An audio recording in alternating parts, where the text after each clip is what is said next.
I can tell you is use parallels with sinus bradycardia. If this was sinus bradycardia, what would the P waves look like? Upright.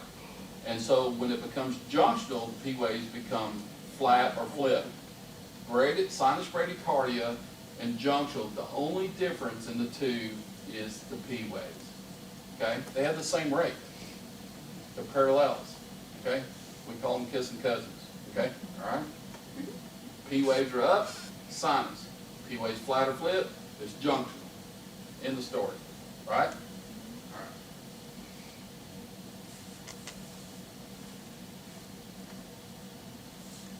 Rate's got to be below 60 on that, on junctional.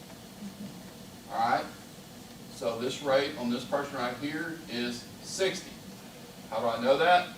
3 QRSs in 3 seconds, 3 double it is 6, add a 0, 60, okay? All right? All right. So what's my P waves doing here? They're flipped. So we're junctional, right? What type of junctional? Yeah, this rate's probably about 62, so it would make it probably accelerated junctional. Just remember, it's junctional, and a little bit faster would be accelerated junctional. Okay, all right. So this would have the same rate as normal sinus rhythm, right? The parallels, right? Sinus rhythm, the P waves are upright. Accelerated, they're flat or flip. Okay, all right. Here's another one right here that has the flat P waves. Okay, so remember, flat or flip, rate between 60 and 100. Junctional, accelerated junctional, accelerated junctional. All right, this one right here, 1, 2, 3, 4, 5, 6. My rate is 120. There you go. You count it real fast now, aren't you? Very good. See how that works? The more and more you do it, the quicker it comes and easier for you. So that rate is 120, and I spent maybe a half a second figuring that out. Okay, without even numbers or measuring sticks. Okay, all right, all right. So 120, and the P waves are what? Yeah, they look flip there. Yeah, a little flip. So that makes it junctional tachycardia. It has the same rate as sinus tachycardia. The difference is the P waves, okay? Here's one, you can see the P waves are really flipped right here, okay? All right. What's the rate on this one? 120. Remember, you want to use 3 seconds, okay? Say you have some distortion with these right here. You can start right here, and this is 1 second, 2 seconds, 3 seconds. Okay, so you can go 1, 2, 3, 4, 5, 6. Okay, that's how you use the ECG strip to help you measure stuff. Okay, I like the blue strip better because it divides it up in seconds. The little ones are 1 second apart. Okay. Anybody confused yet? No. All right. Let's move on to ventricular rhythms, okay? Ventricular rhythms are, QRSs are considered to be what? Wide, very wide, okay? Wide QRSs, that means they're going to be greater than 0.12, right? Really wide, okay? All right? So, anybody want to tackle that? VTAC, what's my rate?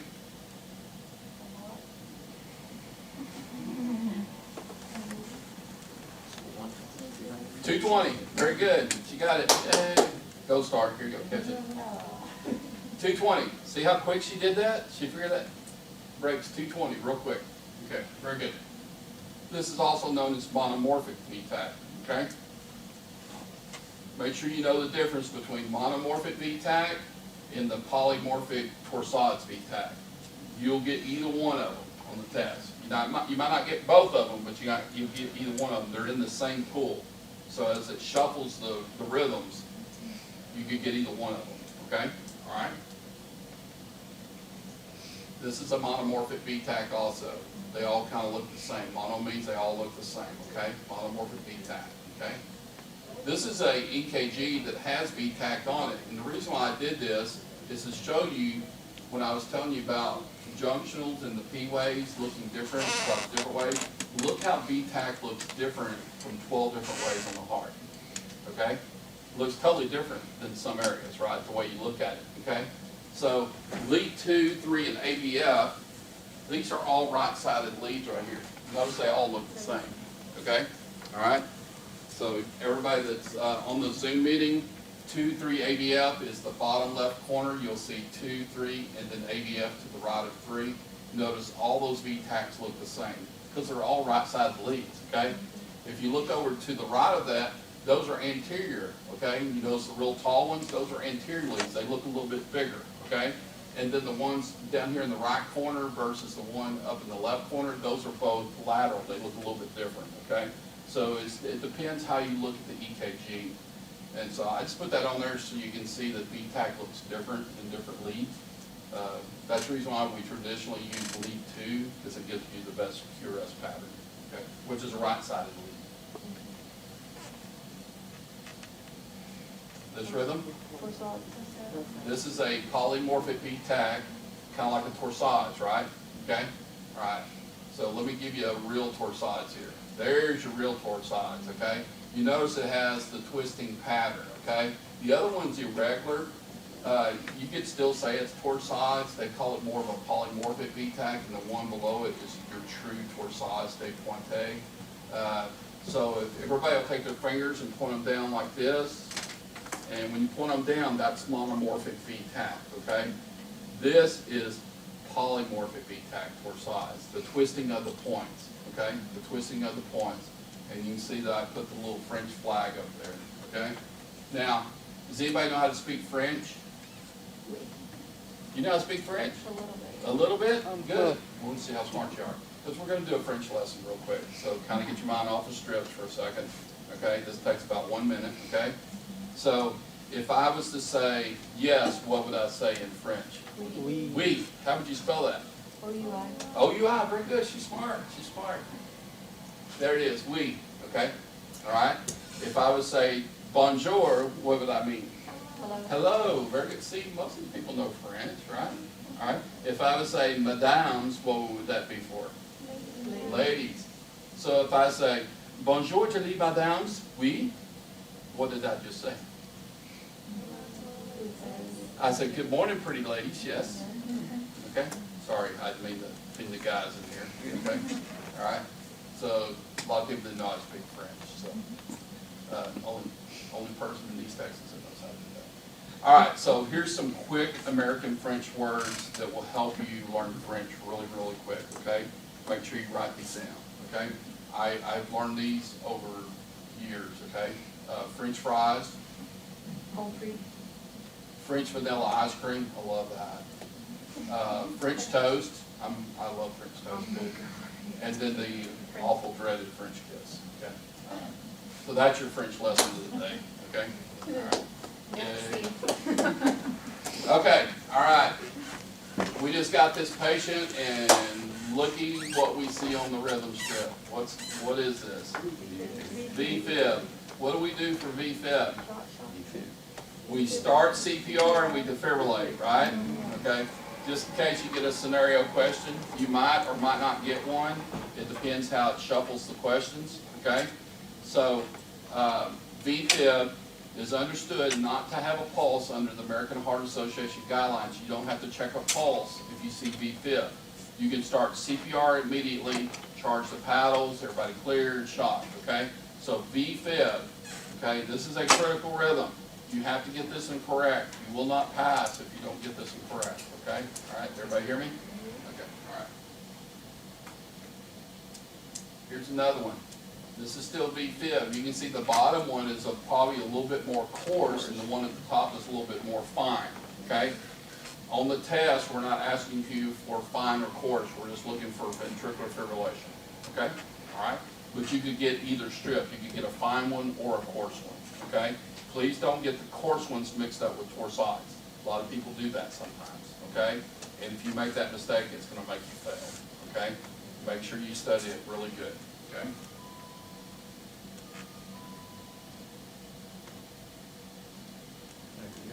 Critical rhythm. Idioventricular. The P waves are absent. Notice I didn't use flat, okay? For junctionals, I like to use the word flat or flip. For idioventricular, the P waves are gone. They're absent. They're gone. Bye-bye. Okay? The SA node is shut down. We're just doing the AB node only. Okay? All right? So this is idioventricular. The rate has got to be 40 or less to be idioventricular. Okay? Now, you could get a strip that has 5 QRS complexes and it looks like idioventricular.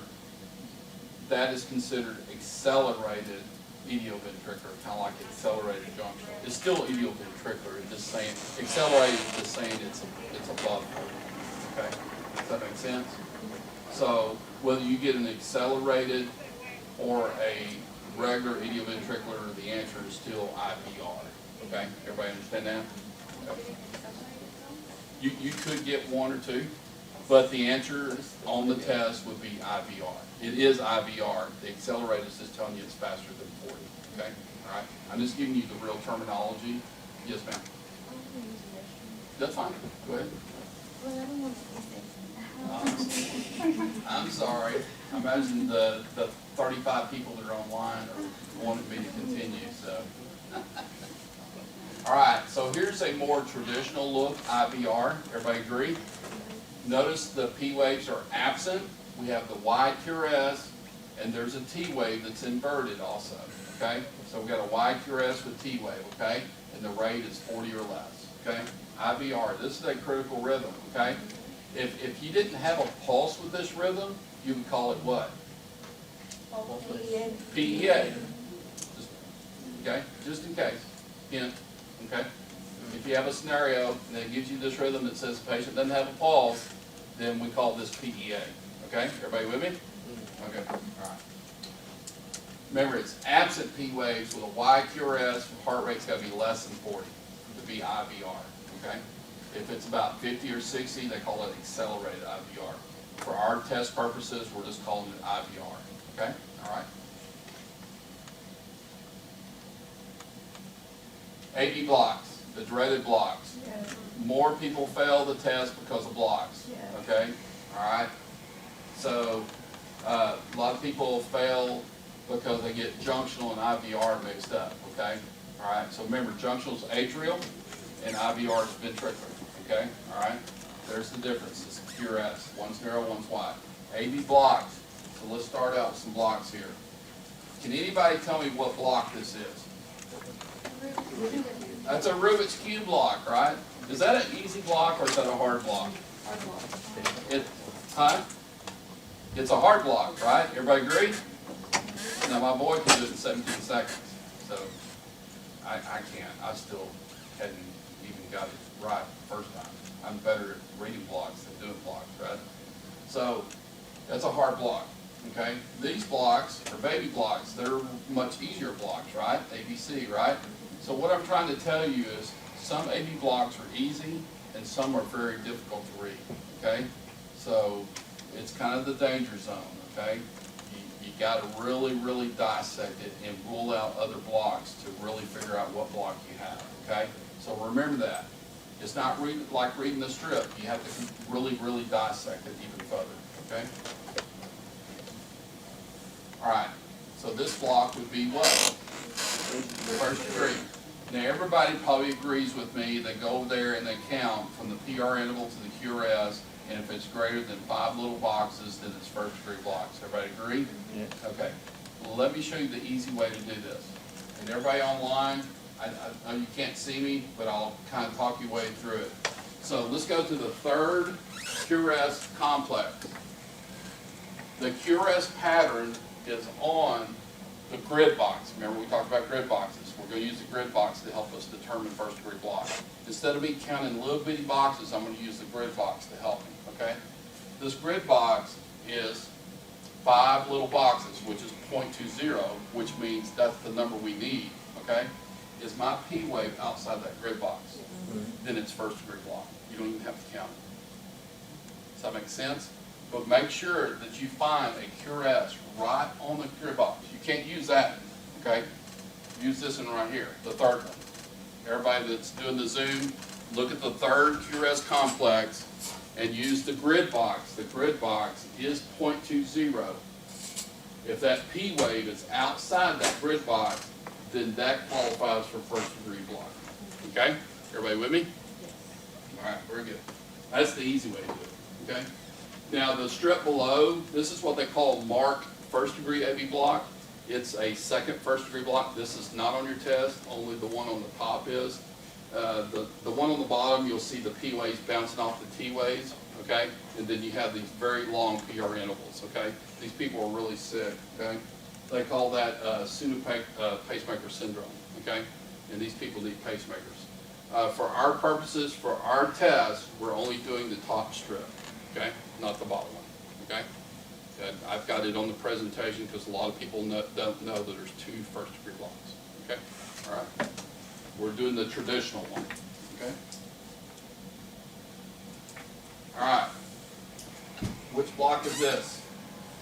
Second degree type 1. Second degree type 1. Everybody agree? Which is also known as the Winky block, right? The difference in the two is the Winky block, the PR interval gets longer, drops. It's got to be a Winky block, right? All right. In Mobitz 2, the PR interval is the same. They all look the same. Twins look the same. Twins are 2 Mobitz 2. Okay? That's my little rhyme that I do. Okay? All right. Here's a little bit more of a better presentation. You'll see my little red arrows here.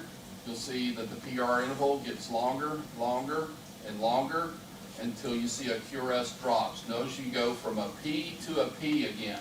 Remember we talked about that in sinus arrest. You go from a T to a P. Okay? And in a block, you'll have a P to a P. Okay? All right? And then the QRS pattern starts all over again. Okay? Let's move to Mobitz 2. This is a Mobitz 2 right here. This is what they call a 2-to-1 conduction. You have the PR interval is the same, and it's dropping every other beat. Okay? You could see this on your test, so be familiar with a 2-to-1 conduction on a second degree AV block Mobitz 2. Can you explain that again? 'Cause this is the one I showed. It drops every other beat. The PR interval is the same. Okay? So if you look right here, the PR intervals are the same. Everybody see this? Everybody online sees this? And then you'll see QRS patterns here dropping also. Okay? So it's every other beat. Some people confuse this with third degree block. It's not third degree block. Okay? So make sure you study it really well. The key of learning blocks is learning the PR intervals for second degree blocks. Okay? That's the key. Okay? We know they're dropping QRSs. We need to see what the PR intervals do. And that tells you if it's Winky block or Mobitz 2. Okay? All right? Here's a more traditional Mobitz 2. All I can tell you is there's more traditionals than there are the other ones. Okay? So the traditional one, you can see the PR interval is the same. You can see my little red arrows here. And then we have dropped QRSs. Okay? All right? Everybody see that? Okay? So both second degree AV Mobitz 1 and Mobitz 2 both drop QRSs. The PR interval length is the key of figuring it out. Okay? So this would be what?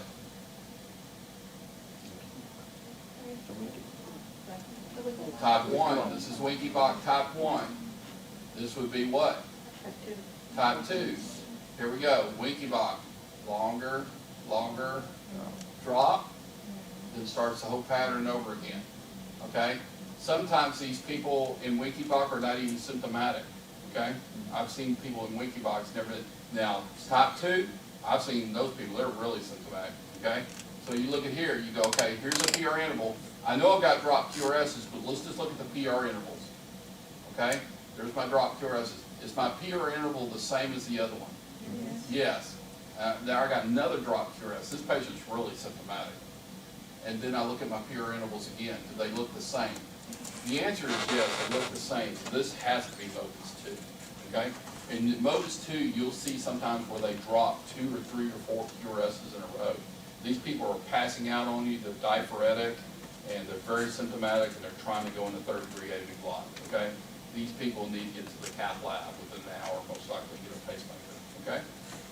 All right. Third degree AV block. P waves are regular. Remember our little heart that we did with the SA node, the AV node, and the PS? This is where that comes in handy for third degree AV block. P waves are regular, 60 to 100, okay? The QRS complex, 15 to 60, that's the AV node and the PS, okay? There's no relationship between the two. As you can see on the first strip on the very top, you see there's little P waves everywhere, right? Everybody see this? There's P waves everywhere. And then you got QRS patterns doing their own thing, okay? Everybody see that? So if you check the rate of the P waves, it's a rate of 90, okay? So that fits between SA nodes 60 to 100. So that check, that's a check. It meets that criteria. And then my ventricular rate is 30 here. You can see it's 30 because it's easy, there's only 3. That meets between 15 and 60, okay? So that check makes that. And now you look at the R to R intervals. Are they regular? The answer is yes. If they're regular, then it's got to be third degree block, okay? Because the R to R intervals are regular in third degree block. Everybody hear me on that? There's no drop QRSs, so they should always be regular, okay? All right? So if everybody will look at the second P wave, notice where it's at. It's buried in the QRS complex there, and you can see the little hump in it. I'm going to give you a big, quick hint here. P waves distort QRS patterns and T waves in third degree blocks. They love to hide and distort. Okay, the P wave he loves to hide. He's playing hide and seek, okay? All right, they can hide in QRS, they can hide in T waves, and they can distort them, okay? So if you get a pattern, you say, well, where'd the P wave go? You need to look, okay? So let's do that on this next strip. We have a P wave here, everybody agree? Mm-hmm. These are P waves. Notice these are all P waves, right? Well, where's my other P wave? So in that first T wave, that T wave looks tall. How tall is that T wave? 1 grid box. Remember us using grid boxes to help us measure? Now we're going to use it to help us measure a T wave. That grid box is 1 grid box. Let's look at another T wave. That's a normal T wave. How tall is that T wave? It's a half a grid box. So that tells me that T wave, that first one, is distorted by what? By a P wave. Everybody see how you can use the grid boxes to help you? Okay. All right, so there's a P wave right there. And if I put that arrow there, that makes the P waves regular at that point, right? Everybody agree? Now, this is third degree block 2, okay? Notice the first one has a wide QRS, and this second one has a narrow QRS. It doesn't have to be wide or narrow. It can be either or in third degree block. Okay? All right? It doesn't have to be wide. It can be narrow. Okay? We're not talking about atrial and ventricular rhythms. We're talking about AV blocks now. AV blocks is a separate thing. Okay? All right? All right, top one, third degree block, everybody agree? Some people call it complete block, right? Let's look at the bottom one. There's a P wave buried in that T. You taught me telling you about distortion. And there's another one. Another one.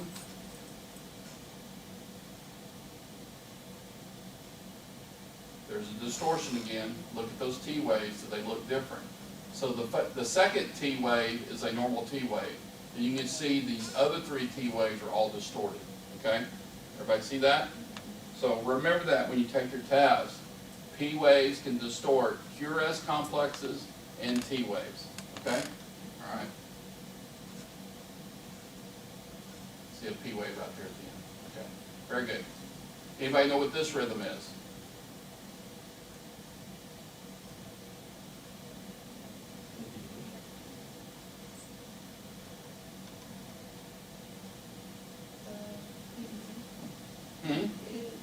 What'd you say?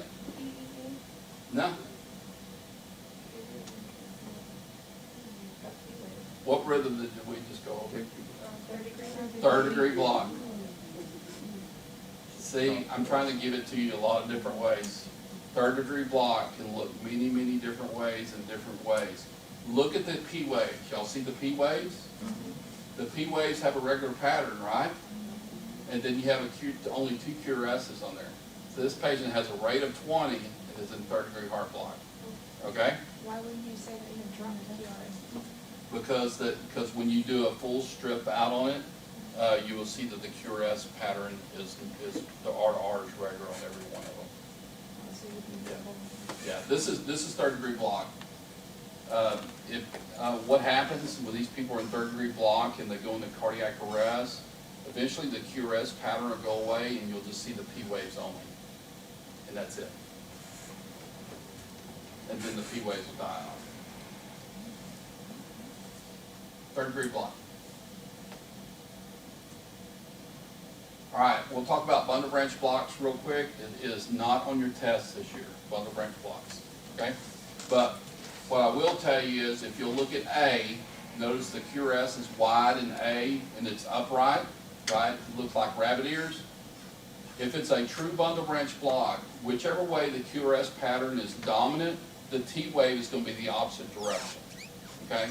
So in A, you would say A is right bundle branch block, by the way. You'll see the QRS going up, the T wave should be inverted, okay? All right? If you look at B, the QRS pattern is dominantly what? South. That means the T wave should be up, okay? They call that discordant. If you'll see the top word up there, it says discordant. That means they go opposite directions, okay? If you have a bundle branch block and they're going in the same directions, we've probably got a STEMI, okay? All right? All right? Most likely people want to get an EKG on those people. That is not on your test this year, bundle branch blocks, okay? Paced rhythms. Everybody go to paced rhythms? Okay. All right, here we go.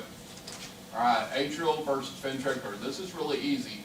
The first QRS complex is a sinus rhythm. The second one is atrial, because the pacer spike is in front of the P wave. Looks like a sinus rhythm with a pacer spike in front of the P wave. The third complex, you'll see the pacer spike in front of the QRS, and it makes it wide. That makes it ventricular, okay? One way to confirm it is it works just like bundle branch blocks. If the QRS is wide and it's going down and the T wave goes up, that's your confirmation that it's ventricular pacing, not atrial pacing, okay? In atrial pacing, it doesn't affect the QRS. Ventricular pacing, it affects the QRS, okay? And it works just like bundle branch block. So if you see a pacer spike in front of the QRS, and it's a very small QRS, but it's more dominant self, look at the T wave. If the T wave is up, then that's truly ventricular pacing, not atrial pacing, okay? All right? And then the double pacer spike is AV dual pacing, right? Everybody should get that right? So you can see the little my little red pacer spikes here. This is atrial at the top, ventricular, pacer spike. QRS is up, so my T wave should be what? Down, okay? So this rhythm would be what? That's atrial pacing. This rhythm? Ventricular pacing. And this rhythm? Dual pacing. Man, y'all better not miss that. Those are easy. You will get one of those three, okay? You won't get all three, but you'll get one of these. So you need to study all three of them, okay? All right? What's this? That's atrial. Does the pacer spikes have different heights on them, okay? It's still atrial, okay? All right. What's this? That's ventricular. Ventricular. Yeah, the first three are dual, then the next three are ventricular. You will not get a strip like that that has two different types, okay? When they did that a couple years ago, I was like, you can't do that, because I said they're going to put two answers. So if you get a strip, it's just going to be one or the other. It won't be have both on there, okay? All right. This would be what? It's atrial. Notice it looks like a sinus rhythm with little pacer spikes, right, in front of the P waves, right? And this would be what? That's dual. Yeah, it's from the P wave and the QRS, and it made the QRS wide, so it's AV dual. Okay? All right. Very good. All right, failure to capture. This is where people are failing the test, just being honest with you. Between failure to capture and failure to sense, they're getting them backwards. Okay? All right. So failure to capture. Here's the definition. Let's see how we're on time. we got about 20 minutes, 23 minutes. Failure to capture means that the ventricles fail to response to the pacemaker impulse.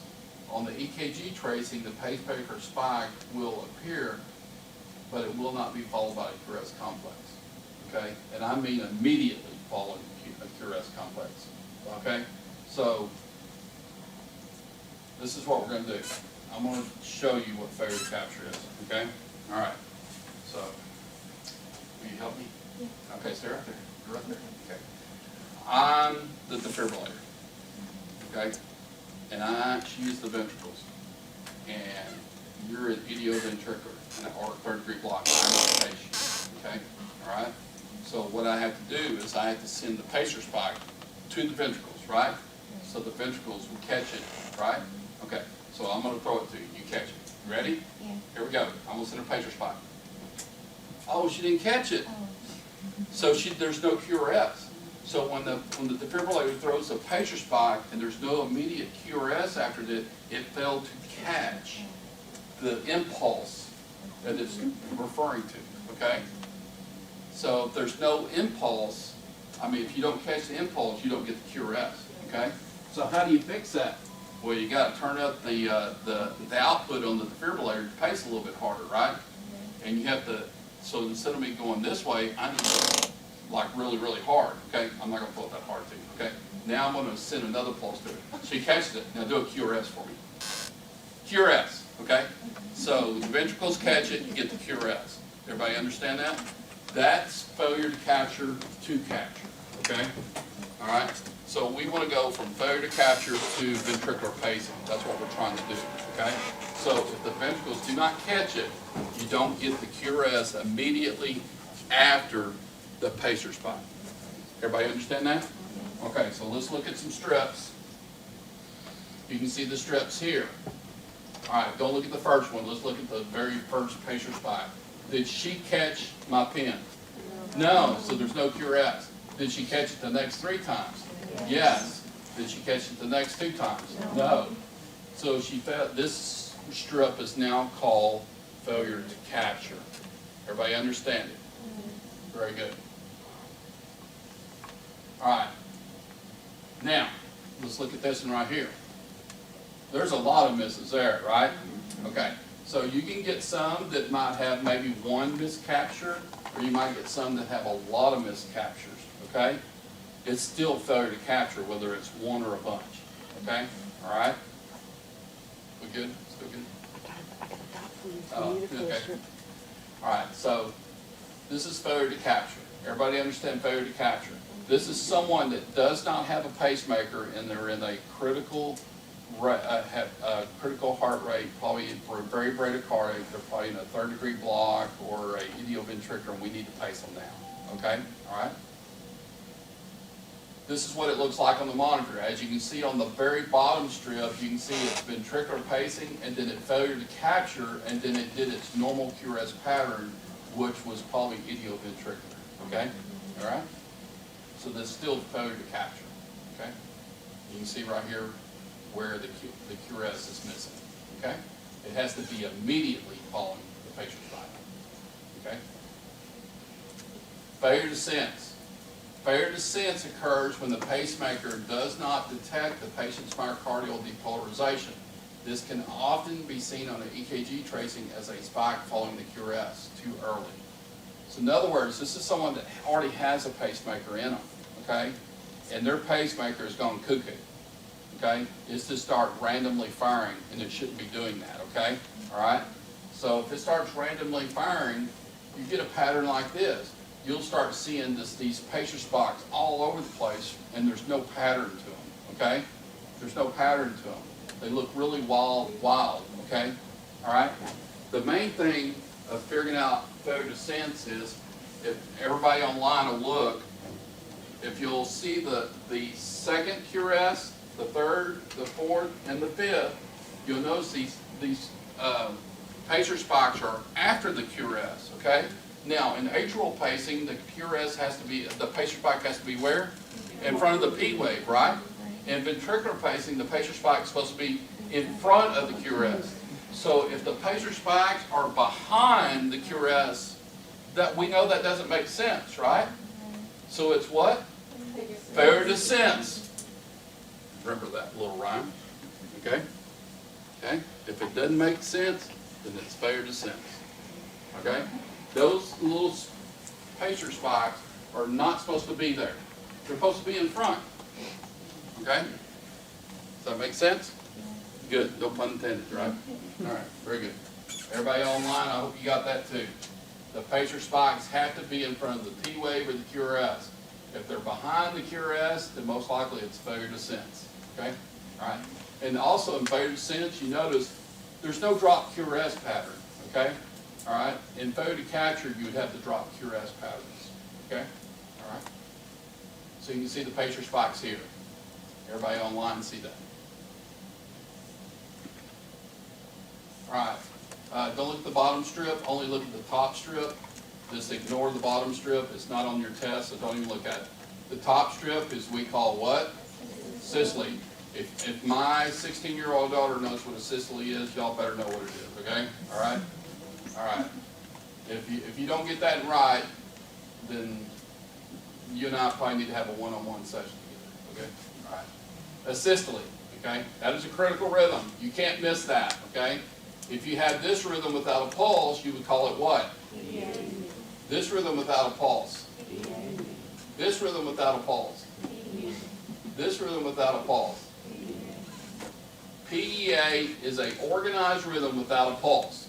So if you got a scenario that gives you any type of organized rhythm without a pulse, don't call it idioventricular, call it PEA, okay? Don't call it sinus bradycardia, call it PEA. Everybody with me?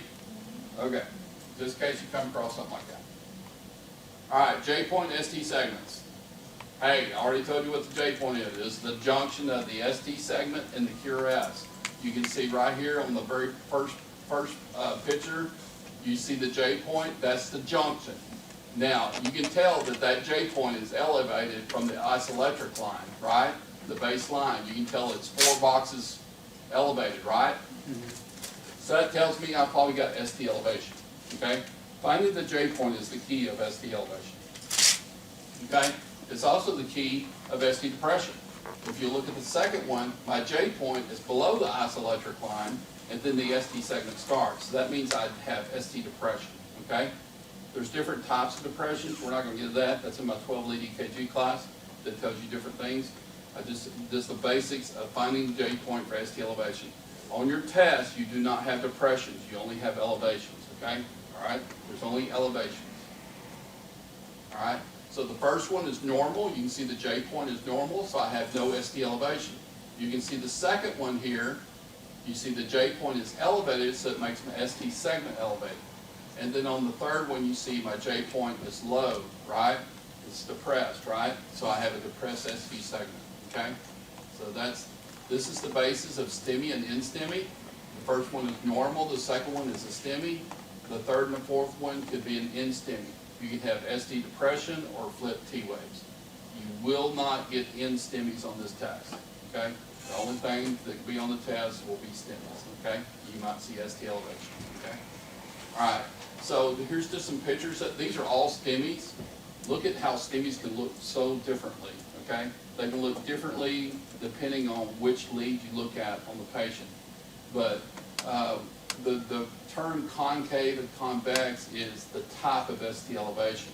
So concave would be, if you drew a line from the J-point to the top of the T wave, if the elevation is below that line that you draw, then that means that line is caving in. That's called concave ST elevation. That means that STEMI is pretty early, okay? Pretty early STEMI, okay?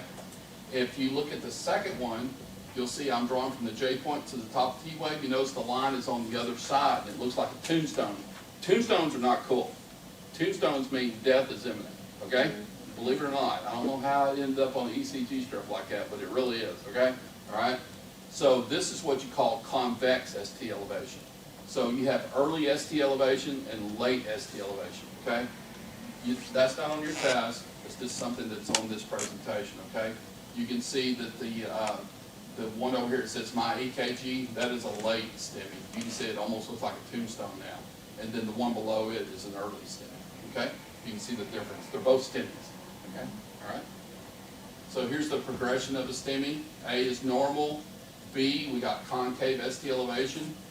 And then C and D is where you start the convex. And then E is after the evolution of the EMI. The Q wave develops in D, in E, and F. And then you have flip T's, and then you go back to normal pattern on F. Now the patient has a Q wave, so I know they've had a heart attack before. There's been some damage. They've had an infarct. Okay? So if you notice in A, they don't have a Q wave, in F, they do have a Q wave. Okay? Everybody understand what I'm talking about? Q waves? Q waves is this little notch right here. This is a Q wave. Okay? Notice there's not one here.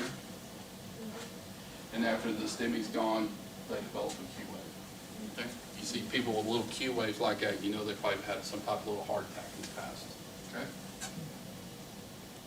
All right, this is the 12-lead part of the test that we're not doing, so we're going to bypass that.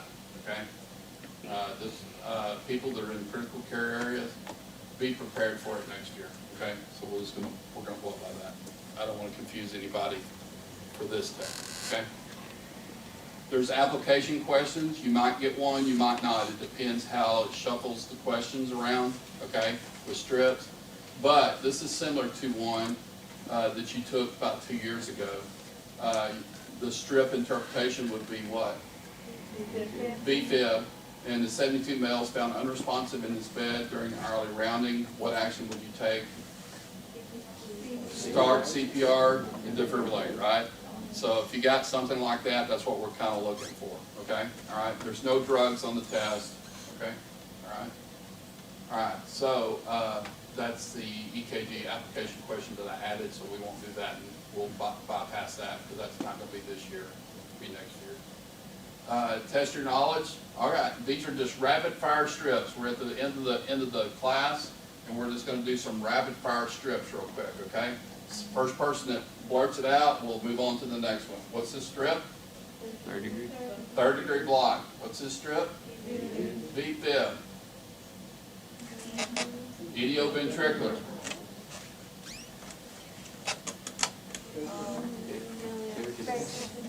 Failure to sense. Very good.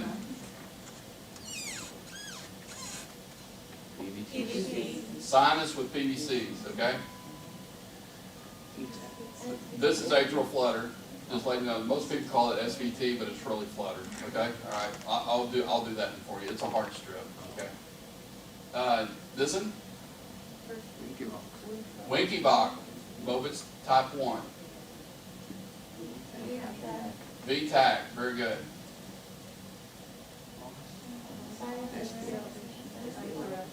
Sinus pause with ST elevation. Yeah, this patient's really having a bad day, right? Okay. All right. What's this?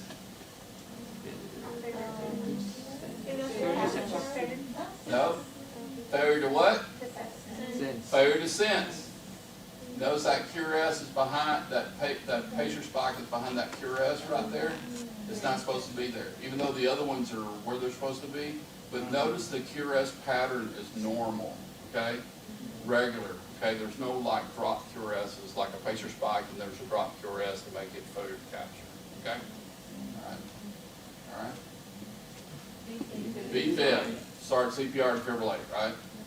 Okay. That's WPW. Y'all, that's not on your test, okay? Notice why that QRS is, and it gets very narrow at the top. That's your key pattern for WPW, okay? All right? Notice it has that delta wave. It's got like a little ramp to it, okay? All right. Third degree, very good. Failure to what? Failure to sense. See, everybody, you're still getting them backwards, okay? Remember, the pacer spike behind the QRS does not make sense. It's failure to sense, okay? Pacer spike without the QRS, immediately, is failure to capture, okay? AFib. V-fib. Don't get that confused with torsades. That's a violent V-fib right there, okay?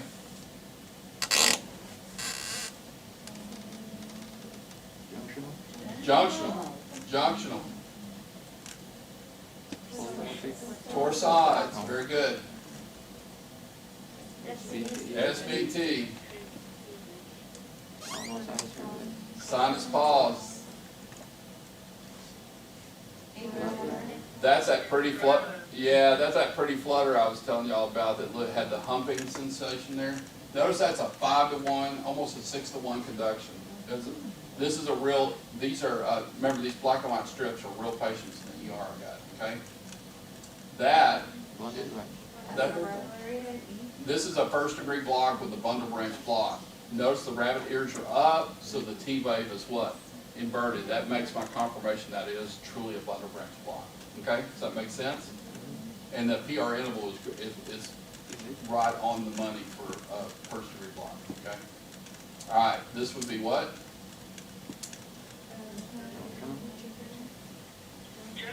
Junctional. As somebody online says junctional. Hey, way to go online. All right. What's this? Accelerated junction. Accelerated. So this is junctional also. This is not accelerated junctional. Here's the key. Remember the 3 seconds right here? 3 seconds, 3 seconds, and 3 seconds. This beat is outside, so the rate is 50. So it makes it junctional, not accelerated junctional. That's why you need to use the grid paper to help you count the rhythms, okay, and the rates, okay? All right? That last QRS falls outside that little box at the bottom, so it's not in the 6-second strip. I put it on there to see if I could trick somebody, and I did. I trick everybody on that.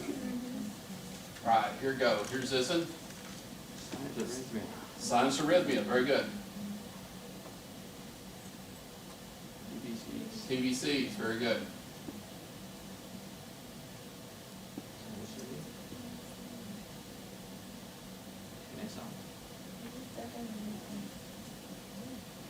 Use the grid boxes. Sinus breathing. It's sinus braiding with what? PAC. With a PAC. Very good. This is sinus bradycardia with a PAC. It doesn't have to be sinus rhythm. It can be sinus bradycardia with a PAC. Okay? So you see right here the pattern. If you measure the grid boxes, how many grid boxes are between the first 2 R waves? We got 1, 2, 3, 4, 5, 6, 7 grid boxes, right? And then how many grid boxes are between the next 2 R waves? There's 5. See how you can do, because if you just look at that, you can't really tell that that's early, right? Use the grid boxes to help you measure early and late. I mean, when you get some patterns like this, it's really, really hard to tell, okay? That's why the grid boxes are so important, okay? I promise you, if you'll use grid boxes, you'll be teaching this class next year, okay? All right, next rhythm. Ventricular pacing, very good, very good. This is a bad day, right? Okay, I want to show y'all something. This is sinus rhythm with a PVC, then he goes into run a V-tach, right? This is a real patient in the ER. Let's go back a couple strips. See the second strip? He's having some what? Bi-Gemini PVCs there, right? Everybody see that? Yeah. All right. This is the same guy. He was having bi-Gemini PVCs, then he had an R-on-T phenomenon and had a run of V-tach. So I caught it all on tape, and I was just covered for lunch that day for the teletext. So that was pretty neat. I caught that. So, all right. This right here, that's first degree block, yeah. And you got some inverted T waves, so there's a lot of ischemia. The QRS is starting to widen a little bit. It doesn't quite qualify for a bundle branch block at this time. Why? Because my dominant QRS pattern is south and my T wave's going south, okay? So it doesn't qualify for a bundle branch block. Does that make sense? Okay, all right, very good. These are just the little things you pick up over years and years and years and years of reading, okay? All right, this is that same guy. Yeah, these got PVCs, you got inverted T waves now too, right? Not good. This is just the EKG. You can see ST elevation in V1, V2, V3, V4. That would be an anterior MI, okay? All right. This is another MI. That's for the other people for the 12 lead. And look, we made it by 3 minutes. We did really good. Does anybody before I do the people in the class, does anybody online have any question or anything I can ask them? You can probably unmute your phone and ask if you want to. Okay, I'm just want to remind everybody that is on the Zoom meeting, please email me at Richard Wilcoxson, that's WILCOXSON, at MHD. Do that really quick, that way I have a record that you were in this meeting, okay? That way I can write it down as that we had attendance for that, okay? All right, please do that for me. Fortunately, only the ones that are in the live class gets the CE and the certificate. You're still welcome, if you did the Zoom, you're still welcome to sign up for another class. There's other classes. You just have to go on Methodist University, type in the world, and you'll see the other classes that are left, and you'll be able to, we'll be adding some more classes throughout the summer, because we're extending some time to get this done because of all the COVID.